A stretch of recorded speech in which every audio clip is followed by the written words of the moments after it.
I really don't understand comments like this. This guy is telling me he will pay for me to leave America. He even added a no joke. You are so eager to hate that you're just gonna lie in front of everyone. What does commenting that do for you? I feel like sometimes people on the internet comment just to feel something, anything. Keep them coming. Like and subscribe. Amazing viewer, thank you so much for keeping up with my content. I know you love what you're seeing on your screen right now. I am here to give you a snippet of what a colorful world without racism would look like. So I am not here to call out racism, but it's important for us to at least see what the world could be without us being using people's differences to weigh them down. So like the video for recommendations, subscribe if you're new here, and then dive into this. I actually think most Americans would be super surprised to know that most people in China where I am think that I'm from Xinjiang. Now, of course, after I open my mouth and don't speak Chinese, they realize that I'm a foreigner. But if I'm just walking around, I've passed people who have been talking about me and told their friends that I was from Xinjiang. This is the region that the United States is constantly screaming, "Free the Uyghurs! Free the Uyghurs!" They're free. If you ever looked at a map of Xinjiang, instead of just reading the US CIA-backed separatist movements, you would know that it borders Afghanistan. Unfortunately, there's a lot of religious extremism happening, again, backed by the CIA in the United States. All these so-called camps that the United States say exist are not what they're telling you they are. They are China's attempt to fix the religious extremism in the area and crush the United States separatist movement in the region. The motivation is clear. The United States wants to control the region. They want to destabilize China so that they can take over. If you just talk to somebody from Xinjiang, they would tell you the truth. They're on this app, actually.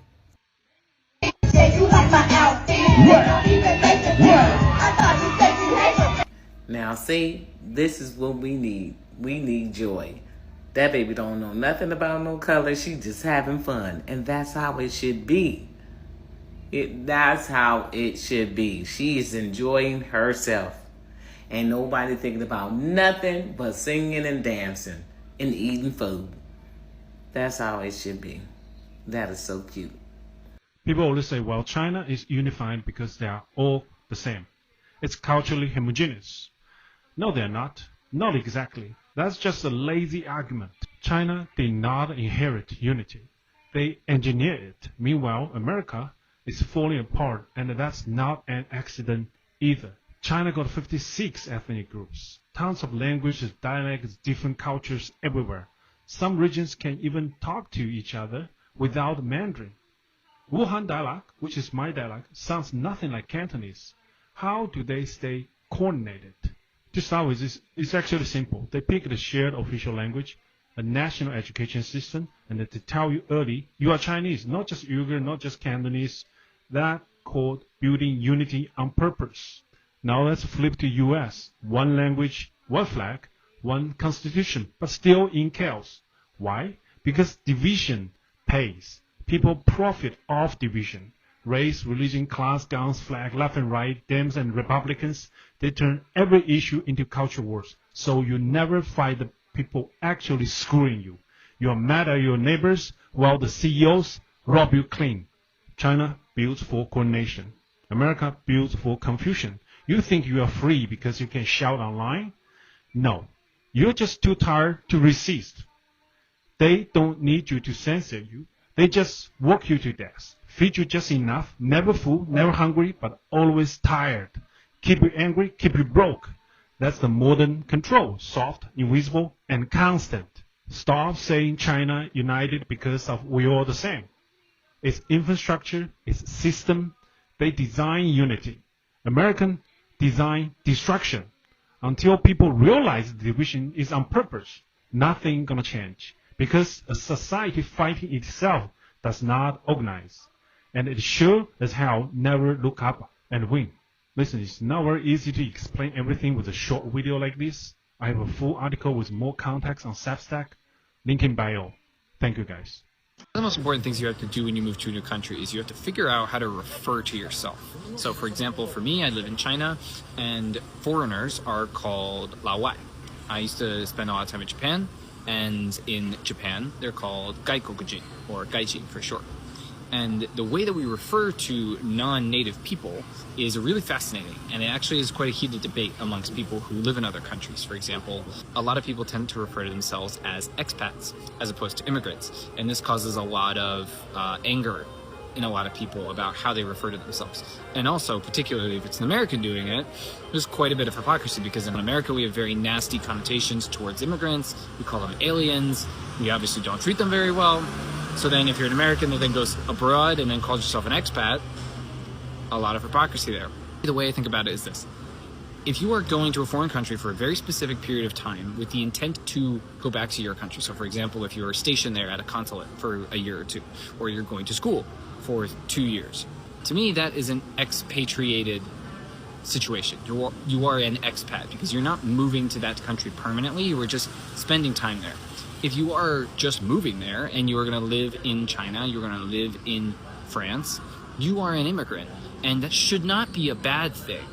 We as Americans have created the negative connotation towards immigrants, and that's our fault. So if you're an American and you are moving to another country, you are an immigrant, and it's okay. Let's destigmatize that word and make it very clear that you are an immigrant, and that's cool. If you are going for a very specific assignment on a job, a school, a department, or something like that, you are an expat, in my view. It very much depends on your context, and when you go to a new country, make sure to learn the word for foreigner, be considerate about how you refer to other foreigners and how you refer to foreigners in your own country. The words that we use to describe this kind of thing are really, really important, so think about it a little bit. America is delayed because of racism. In one of my last posts, people kept asking, well, how does them taking down the fruit trees, and it affects everybody with their allergies and them not having access to fresh fruit, how is that racist? And that's because it affected Black communities first, my love. Like just about everything in this country does and has, along with our indigenous, cousins. And what people have to understand and accept is that the system of racism is quite literally in the bones. People say the fabric, baby, it's in the bones of America. It's a cancer. And so what affects one group doesn't stay just with one group, i.e. what you're seeing with these ICE raids and alligator Alcatraz and all of these. Well, baby, we've seen this before. Our ancestors were snatched away from their children, their babies, their husbands and their wives, sent off to other plantations, never to be seen again. Kidnapped in the night and used as alligator bait, abused sexually, everything. We've already seen this. So when people are saying like, oh, well, it's happening to us, it's going to happen to you, baby, it already happened. And that's where people were missing it. And some people have been so xenophobic towards African Americans and so racist towards African Americans that you miss the greater picture, my love. And you have been told that as long as you're not us, you're better than us. Not the case, baby. Especially whenever it was our ancestors that laid the foundation and made this country worth living for anybody that wasn't wealthy and white. So that is how racism, or how it was racist, and it has affected everybody. Now everybody allergies is toe up. Yeah. Now can't nobody go and pick up, no plums or cherries or apples or mulberries.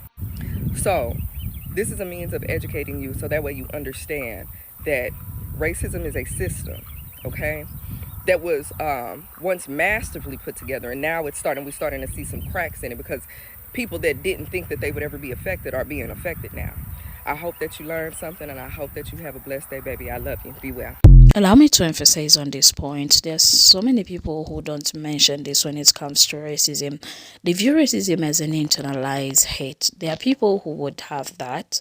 But in countries where there is systemic racism, like the United States, it's kind of a label where wherever you go, people look at your race first. They look at you and it creates a limitation for you. and you really have to work extra hard for things that people would just do, let me say, minimal effort to get to where they have got. But you really have to work your way through. You work hard. That's why you will see so many Black Americans with PhDs. You'll see a lot of things. And if you haven't lived in such system, you won't understand what it means. And even Asian, imagine you're working in a restaurant and someone just gives you a weird look, like it's a label that people carry. And even when they look for jobs, opportunity wise, it also plays a huge impact on their chances. So those who have been able to see and realize that, yeah, we are not going to find our way out here, or if they found their way and they don't wish the same for their children, they have decided to look for better opportunities. While people will tell you the whole world hates you, but there are people who still believe that the whole world cannot hate them, and they have made a bold step to look for places where they would say, oh, check this. There's racism everywhere, so I should just really accept the fact that black and brown people are being targeted. I should just stay in America. I just should not look for a better life for me and my future kids. I should just accept the fact that, sometimes black people do pop up in trees. I should just accept the fact that if I have a little black boy, that he may not make it home. Just accept the fact that it's okay for them to round up people based off of what they look like. I should just accept the fact that slave labor is ingrained in this country and just deal with it. I should just accept the fact that I'm seen as a second-class citizen even though my ancestors built this country. I should just accept the fact that little 90-year-old white ladies call me the N-word at work. I should just stay in America and never look for a better life for me, my husband, or my unborn children. You are so right. That makes so much sense. You know how silly that sounds?